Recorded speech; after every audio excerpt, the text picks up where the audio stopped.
महारानी जी, आप क्या कह रही हैं?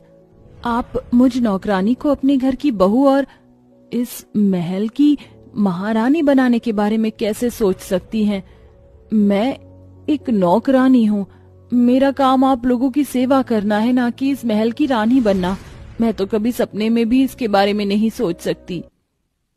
तुम इस महल की एक नौकरानी रही हो, लेकिन आज हम तुम्हें अपनी बहू और इस महल की रानी बनाना चाहते हैं। अगर ये प्रस्ताव राज्य की किसी भी लड़की को जाता तो वो कब का इस प्रस्ताव को अपना लेती।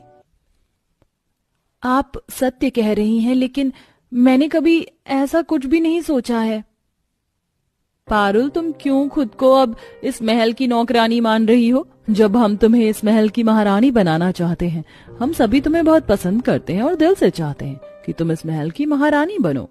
आखिरकार क्यों इस बड़े से महल की एक छोटी सी नौकरानी को इस महल की महारानी बनने का प्रस्ताव दिया जा रहा था, और क्यों पारुल इतने बड़े प्रस्ताव को ठुकरा रही थी, इसे जानने के लिए हमें इस कहानी के कुछ शुरुआती भागों को जानना होगा। हे भगवान, हमने अपनी पायल कहाँ रख दी? अगर माँ को पता चला कि हमने उनकी दी हुई कीमती पायल खो दी है तो वो हम पर काफी क्रोधित होंगी। राजकुमारी इंदुमती अपनी पायल खो जाने की वजह से काफी परेशान होती है कि तभी महल की नौकरानी पारुल इंदुमती के कमरे में आती है। क्या हुआ राजकुमारी इंदुमती जी, आप कुछ ढूंढ रही हैं? अच्छा हुआ पारुल तुम आ गई। देखो ना, मेरी एक पायल खो गई है। मेरे साथ मेरी पायल ढूंढने में मदद करो। कहीं वो ये पायल तो नहीं? यही तो वो पायल है, लेकिन ये तुम्हें मिली कहाँ? कल आप जब बगीचे में झूला झूल रही थी तो वहीं ये गिर गई थी। पारुल, तुम्हारा बहुत बहुत शुक्रिया। पता है, अगर ये पायल खो जाती तो माँ कितना गुस्सा करती। मैं तुम्हारे रहते मुझे कभी कोई परेशानी नहीं हो सकती। महाराज, ये आप क्या खा रहे हैं? वैद्य जी ने आपको कुछ दिनों के लिए सादा भोजन करने के लिए कहा था ना? हमने आपके लिए सादा भोजन बनवाया है। हम अभी आपके लिए लेकर आते हैं। नहीं, हमें वो सादा भोजन नहीं खाना है। सादा भोजन खा खा कर हमारे तो मुंह का स्वाद ही बिल्कुल बदल सा गया है। लेकिन राजा जी, अगर आप सादा भोजन नहीं खाएंगे तो आपकी तबीयत और बिगड़ सकती है, और वैद्य जी फिर आपको और कड़वी दवाइयाँ देंगे। तो अब आप खुद सोच लीजिए कि आपको कड़वी दवाई खानी है या सादा भोजन। महाराज, क्यों जिद कर रहे हैं? पारुल का तो आप जानते ही हैं कि वो जो ठान लेती है वो करके ही रहती है। जाओ पारुल, तुम सादा भोजन ले आओ। कहने को पारुल इस बड़े से शाही महल की एक नौकरानी थी, लेकिन पारुल को सभी लोग काफी पसंद करते थे। पारुल महल के महाराजा, महारानी, राजकुमारी और राजकुमार का काफी अच्छे से ध्यान रखती थी।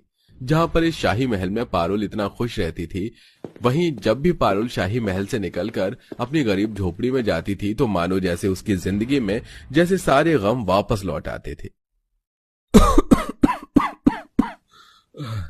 पारुल बेटा, तू आ गई? माँ, बाबा, आप लोगों ने दवाई नहीं खाई क्या? और ये क्या, आपने तो कुछ खाया भी नहीं है। चूल्हा भी यूं ही ठंडा पड़ा है। पारुल बेटा, घर में कुछ होगा तो खाएंगे ना। बस 2 मुट्ठी चावल पड़े हुए थे। शरीर से इतनी भी हिम्मत नहीं हुई कि उठकर चावल ही उबाल लूं। अपने माता पिता की हालत देख पारुल जल्दी से राशन लेने के लिए दुकान पर जाती है। बस आज एक और दिन मुझे राशन दे दीजिए। जैसे ही मुझे महल से तनख्वाह मिलेगी, मैं आपका सारा कर्ज चुका दूंगी। अरे यह तो तुम पूरे 6 महीने से कह रही हो। शाही महल की नौकरानी हो, इतने भी तुम्हारे पास पैसे नहीं है कि मेरा कर्ज चुका सको। अच्छे से जानता हूँ तुम जैसे लोगों को। पैसे दबाकर इकट्ठा करके रखती हो और लोगों को देने का नाम नहीं लेती। अब जाओ यहाँ से, मैं तुम्हें अन्न का एक दाना नहीं दूंगा। राशन वाले की बात सुनकर पारुल उदास होकर वहां से जाने लगती है कि तभी पारुल को रास्ते में एक सब्जियों का खेत दिखता है। पूरा खेत सब्जियों से भरा हुआ था और आसपास खेत का मालिक भी नहीं था, जिसे देखकर भगवान, चोरी करना पाप है, लेकिन आप तो मेरे हालात जानते हैं ना। मुझे इस चोरी के लिए माफ कर दीजिएगा। पारुल जल्दी से उस खेत से तरह तरह की सब्जियां तोड़कर अपने कपड़ों में छुपा लेती है और घर ले जाकर घर में रख के 2 मुट्ठी चावल और सब्जियों को डालकर खिचड़ी बनाकर अपने बीमार माता पिता को खिलाकर उन्हें दवाई देती। पारुल बेटा, अब तेरी विवाह की उम्र हो चली है। जिस उम्र में तेरे हाथ पीले होने चाहिए, उस उम्र में तू अपने माता पिता की सेवा कर रही है।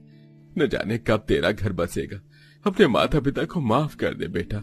माँ, बाबा, आप ऐसा क्यों कह रहे हैं? और मुझे कोई शादी नहीं करनी। शादी करके मैं आपको छोड़कर नहीं जाना चाहती, और अगर मैं शादी करूंगी भी तो मैं आप लोगों को अपने साथ लेकर जाऊंगी, समझे आप? पारुल को जो भी पैसे मिलते थे वो सब उसके माता पिता के इलाज में चले जाते थे। पारुल के पास कभी भी 1 रुपया नहीं बचता था। इन सब के बावजूद भी पारुल कभी अपने शाही महल में काम करने का फायदा नहीं उठाती और हमेशा ईमानदारी से ही काम करती। समय गुजरता है और राजकुमार शैलेंद्र के लिए एक बहुत बड़ी शाही घराने का रिश्ता आता है। हमारी तरफ से ये रिश्ता पक्का समझिए। अब आपकी बेटी ही इस महल की महारानी बनेगी। लेकिन आपसे एक छोटी सी विनती है, हम ये शादी जल्द से जल्द करना चाहते हैं। हमारे ज्योतिषी ने हमसे कहा है कि अगर हमारी पुत्री का विवाह आने वाले 10 दिनों में नहीं हुआ तो अगले 2 साल तक कोई भी मुहूर्त नहीं है। आप चिंतित मत होइए, इन 10 दिनों में ही आपकी पुत्री और हमारे पुत्र का विवाह होगा। जोरों शोरों से शादी की तैयारी होती है और सिर्फ 10 दिन के अंदर ही 2 परिवार के बीच राजकुमार और राजकुमारी अंजलिका का विवाह हो जाता है। शादी के बाद की रस्मों में सारी रात गुजर जाती है। अगले दिन जैसे ही राजकुमार अपने कमरे में जाते हैं तो देखते हैं कि उनकी पत्नी अंजलिका कमरे में नहीं है और बिस्तर पर एक चिट्ठी लिखी हुई है। मुझे माफ कर देना, मैं किसी और से प्यार करती हूँ। मेरे पिता ने ये शादी जबरदस्ती करवाई है। मैं अपने प्रेम के बिना नहीं रह सकती। मैं जा रही हूँ। चिट्ठी पढ़कर राजकुमार काफी परेशान होता है और सारी बात जाकर अपने माता पिता को बताता है। अब हम समझे कि वो क्यों इस विवाह को जल्द से जल्द करना चाह रहे थे। अब हम क्या करेंगे? अगर राज्य में ये बात फैल गई तो हमारी कितनी बदनामी होगी। पूरा परिवार काफी ज्यादा परेशान होता है। वहीं पारुल हर दिन की तरह महल के कामों में लगी होती है। तभी पारुल को देख राजेश्वरी पारुल को बुलाती है और उसे अपने पुत्र से विवाह करने का प्रस्ताव देती है। हम चाहते हैं कि आप हमारे सुपुत्र से विवाह करके इस महल की महारानी बने। आप बचपन से ही इस महल में रही हैं। आपको हम सभी के बारे में हर एक जानकारी है। आपको सबका काफी ख्याल है, इसलिए हम आपको अपनी बहू बनाना चाहते हैं। आपसे ज्यादा अच्छा हमारे इस महल को कोई नहीं संभाल सकता। रानी जी, आप ये क्या कह रही हैं? इस महल की महारानी बनने के बारे में मैं तो कभी सपने में भी नहीं सोच सकती। हम तुम्हारे साथ कोई जोर जबरदस्ती नहीं करेंगे। तुम्हारे पास 2 दिन का समय है। तुम सोच समझ कर जवाब देना। पारुल ये सारी बात जाकर अपने माता पिता को बताती है, जिसे सुन पारुल बेटा, लगता है ये भगवान का कोई इशारा है। तू इस प्रस्ताव को हाँ कर दे, वरना एक गरीब से शादी करके तेरी जिंदगी भी हमारी तरह ही बीतेगी। भगवान के लिए इस प्रस्ताव को हाँ कर दे और एक अच्छी सी जिंदगी जी। माता पिता के जबरदस्ती करने पर पारुल इस विवाह के लिए हाँ कर देती है और कुछ दिनों बाद पारुल इस बड़े से शाही महल की नौकरानी से आखिरकार इस महल की महारानी बन जाती है। महारानी बनने के बावजूद भी पारुल में किसी तरह का कोई बदलाव नहीं आता और वो पहले की ही तरह महल की जिम्मेदारियों को संभालती है। आप रसोई में क्या कर रही हैं? अब ये सब जिम्मेदारी आपकी नहीं, इस घर की नौकरानी की है। आप भूल गई? इस महल की महारानी हैं आप। राजमाता, हम भले ही इस महल की महारानी हैं, लेकिन उससे पहले हम बहू हैं और बहू का तो फर्ज होता है ये सारे काम करना। लेकिन ये सारे काम आपको शोभा नहीं देते। हमें तो ये सारे काम करना बहुत पसंद है। आप जाकर आराम करिए, हम आपके लिए हर बार की तरह आपका मनपसंद खाना बना कर लाते हैं। पारुल का ऐसा बर्ताव देख राजेश्वरी मन ही मन काफी खुश थी। महारानी बनने के बाद भी पारुल पहले की तरह ही सबके साथ अच्छी तरह से बर्ताव करती थी और ऐसे ही कुछ दिन गुजर जाते हैं। तभी एक दिन, माँ, बाबा, आप लोग यहाँ? पारुल बेटा, हमें महाराज और राजमाता ने यहाँ बुलाया है। वो चाहते हैं कि हम लोग अब से यहाँ तुम्हारे पास रहें। सुमलता इतना बोलती है कि तभी वहाँ महाराजा और राजमाता आते हैं। पारुल, आपने हमें कभी बताया नहीं कि आप किस स्थिति में अपने माता पिता के साथ रहती हैं। शादी के बाद भी आप में कभी कोई बदलाव नहीं आया। पहले की ही तरह आप सादगी तरीके से रहती हैं। हम आपसे बहुत प्रसन्न हैं, इसलिए हम चाहते हैं कि अब से आपके माता पिता भी इस महल में रहें। अब एक परिवार बनकर एक साथ इस शाही महल में रहेंगे। राजा रानी की बात सुनकर पारुल काफी खुश होती है, जिसके बाद अब पारुल अपने माता पिता के साथ उस शाही महल में एक महारानी बनकर सारे फर्ज को अच्छे से निभाते हुए हंसी खुशी रहती है। तारा, मेरा मन नहीं कर रहा है बर्तन धोने का। अरे तो पहले बोलती ना, चल भाग लेते हैं, बाहर घूम के आएंगे। तारा भाग, माँ आज फिर चप्पल लेकर आ रही है हमें मारने। और भाग के एक पेड़ के नीचे बैठ जाते हैं, जहाँ दोनों आपस में बातें करते हुए कहती हैं, बाल बाल बची आज तो, वरना फिर से माँ से चप्पल पड़ती। हाँ मेघना, आज तो बच गए। जहां तारा और मेघना पेड़ के नीचे बैठ चैन की सांस ले रहे थे, वहीं दूसरी तरफ उन दोनों की माँ हाथ में चप्पल लेकर आपस में बातें करते हुए कहती हैं, बाप की गरीबी से हालत खराब हो रखी है और इन दोनों की फुटानी ही खत्म नहीं होती। हाँ फूल देवी, सही कह रही हो तुम। ये दोनों दोस्त एक नंबर की चालाक हो गई हैं। देखा कैसे चकमा देकर भाग गई दोनों। मेघना, तुझे नहीं लगता कि हमारी लाइफस्टाइल बहुत ही खराब है? क्योंकि हम गरीब हैं, हमें भी अमीर होना चाहिए था। हमारे पास भी खूब पैसे होते तो आज हमारी लाइफस्टाइल बहुत अच्छी होती।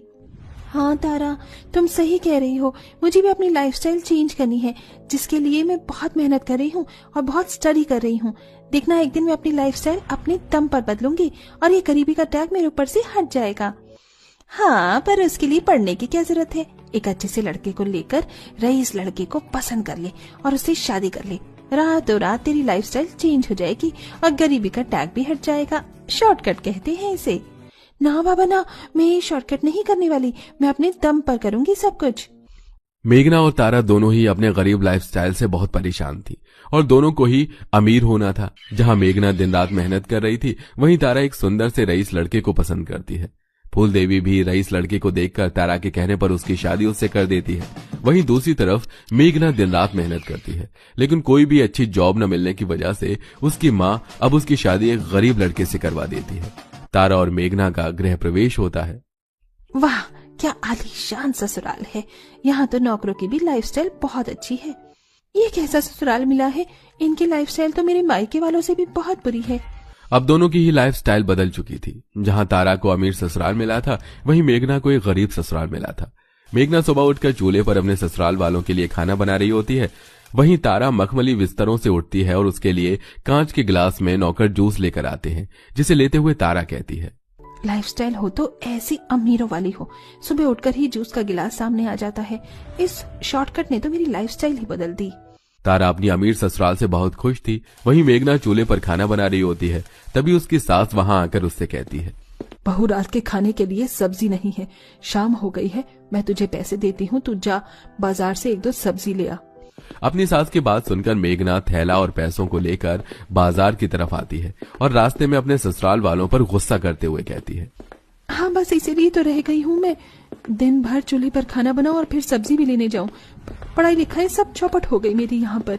इस ससुराल में तो मेरी पूरी लाइफस्टाइल बदतर हो चुकी है। तभी मेघना के सामने से एक बड़ी सी कार गुजरती है, जिसमें उसकी दोस्त तारा होती है। तारा कार के विंडो से मेघना को देख लेती है और उतरकर उसके पास आती है। मेघना, तुमने ये कैसी हालत बना रखी है? अपनी शादी के बाद तो तुम्हारी लाइफस्टाइल बिल्कुल ही बकवास हो गई। मेघना, तुम तो इतना पढ़ाई लिखाई करती थी जिससे तुम्हें एक अमीर ससुराल मिले। क्या हुआ इतना पढ़ लिख कर? ना तो अच्छा ससुराल मिला, ना ही सुख चैन। इसलिए कहा था ना, एक रईस लड़का देखकर शादी कर लो, तुम्हारी लाइफस्टाइल बदल जाएगी, तुम भी अमीर हो जाओगी। लेकिन नहीं, तुमने तो पढ़ना था, पढ़ो अब। तारा इतना कह के अपने कार में बैठती है और वहां से चली जाती है। मेघना को तारा की बातें सुनकर बहुत बुरा लगता है और वो निराश होते हुए अपने घर आती है। खाली थैला देखकर उसकी सास सुमित्रा कहती है, क्या हुआ मेघना बहू, तुम तो सब्जी लेने गई थी, पर तुम खाली थैला लेकर वापस आ गई। तुम ठीक तो हो ना? माँ जी, मैं ठीक हूँ। मेघना इतना कहकर अपने कमरे में चली जाती है और मुंह लटकाकर बैठी होती है। सुमित्रा को उसकी बातें सुनकर उसकी बहू जरा भी ठीक नहीं लगती। कुछ देर बाद उसका पति अविनाश, जो ठेले पर फल बेचा करता था, अपना ठेला लेकर घर आता है। तभी उसकी माँ मेघना के बारे में बताती है और वो फौरन कमरे में जाता है। मेघना, तुम ठीक तो हो ना? माँ कह रही थी तुम सुबह से उदास हो, क्या हुआ बताओ ना। मेघना अपने दोस्त तारा के बारे में सब कुछ अपने पति अविनाश को बताती है। अविनाश जी, मुझे भी अपनी लाइफस्टाइल अब चेंज करनी है। मैं इस तरीके से अपनी जिंदगी नहीं निकालना चाहती। मुझसे जितना होगा मैं वो सब तुम्हारे लिए करूंगा। बताओ मुझे क्या करना है, मैं कैसे तुम्हारी मदद कर सकता हूँ? मुझे अपनी आगे की पढ़ाई कंप्लीट करनी है, मैं पढ़ना चाहती हूँ। पीछे खड़ी सुमित्रा ये सारी बातें सुन रही होती है और वो अपनी बहू के कंधे पर हाथ रखते हुए कहती है, ठीक है बहू, तुम अपनी आगे की पढ़ाई करो, हम दोनों माँ बेटे मिलकर तुम्हें पढ़ाएंगे। मेघना के ससुराल वाले बहुत अच्छे होते हैं। वो दिन रात मेहनत करके मेघना को पढ़ाते हैं। अविनाश दिन भर ठेलों पर सब्जियां बेचता है और सुमित्रा लोगों के घर में बर्तन मांजकर पैसे कमाती। वहीं मेघना दिन रात मेहनत कर रही थी। ऐसे ही समय गुजरता है और मेघना की मेहनत रंग लाती है और मेघना एक ह्यूमन रिसोर्स मैनेजर बन जाती है और अब मेघना की लाइफस्टाइल पूरी तरीके से चेंज हो जाती है। छोड़ दीजिए, मुझे दर्द हो रहा है, चोट लग रही है। आराम तो बहुत दिन उठा लिए देवरानी जी, अब समय है कुछ अच्छे बुरे दिन देखने का। अच्छे दिन गए, बुरे दिन आ गए। तुम कहना क्या चाहती हो जेठानी जी? कि ये कारोबार, ये घर, ये सब कुछ हमारा है, तुम्हारा कुछ नहीं रहा। अपने नशेड़ी पति को उठाओ और यहाँ से चलती बनो। नहीं, ऐसा नहीं हो सकता, ये झूठ है, ये सब कुछ हमारा है। तनीषा के इतने कहते ही रूपाली उसके मुंह पर हर चीज का प्रूफ फेंक कर मारती है। अगर ये कागजात देखने के बाद भी तुम्हारे दिल को तसल्ली ना हो तो मैं तुम्हें कोर्ट तक भी खींच कर लेकर जा सकती हूँ। तनीषा जब पेपर पढ़ती है तो सब कुछ उसके जेठ और जेठानी का हो चुका होता है। जिस बात का डर था आखिर वही हो चुका था। ना चाहते हुए भी तनीषा को अपना ही घर छोड़कर अपने नशेड़ी पति के साथ घर छोड़कर जाना पड़ता है। अचानक से सब कुछ बदल जाता है। इधर निशा अपने ससुराल वालों के साथ खूब मेहनत करती है। ओह वाह, आखिरकार मेरे अकाउंट में मेरी पहली सैलरी क्रेडिट हो ही गई। पूरे 25,000 रुपए आए हैं, इसमें तो काफी कुछ हो सकता है। उधर निशा को बड़ी बड़ी कंपनी से सिलाई का ऑर्डर मिलता है। सर आप चिंता मत कीजिए, मैं सिलाई बहुत अच्छे से करके दूंगी और आपको कोई शिकायत का मौका नहीं दूंगी। ये लो एडवांस पैसा, पूरे 30,000 रुपए है। काम अच्छा हुआ तो आगे भी काम मिलता रहेगा आपको।